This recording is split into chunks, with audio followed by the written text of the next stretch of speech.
Ndakaipa Wange Prince Ayo God, this is crazy. Ndakaipa, yes, Ndakaipa Makaiva, tizona makaiva Vamakaya vibayada vakanyanya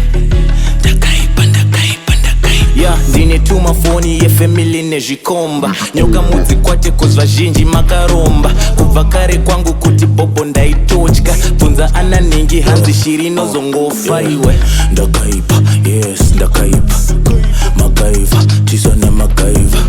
Vamakaya vibayada vakanyanya Ndakaipa, Ndakaipa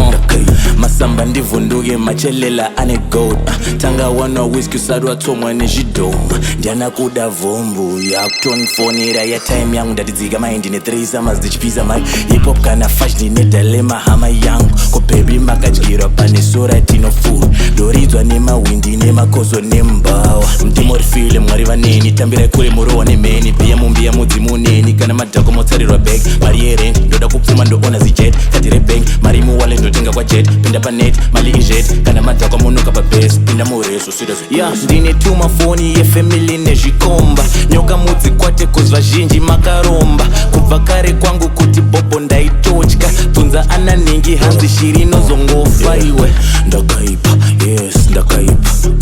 Makaiva, tizona makaiva Vamakaya vibayada vakanyanya Ndakaipa, Ndakaipa Goddamn kanda nude nema semi-nude Crew rina Mickey, rina Eric, rina Ronza Putebo tamba black singer number 8 Grind ragatanga tichi pusha race So that too many cash like Bible pages My figure ndo crema like Bible verses Ndo nyora my rhymes on daily basis Ndo hibo shitipo ma 2K Ngiba pump, ngiba long Ngapinda ngangena ngavula ngavala Batata besusi bafakele duzi Ngapinda ngangena ngavula ngavala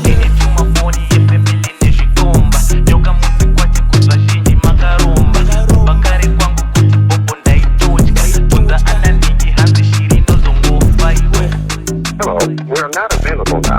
Please leave your name and phone number after the beep.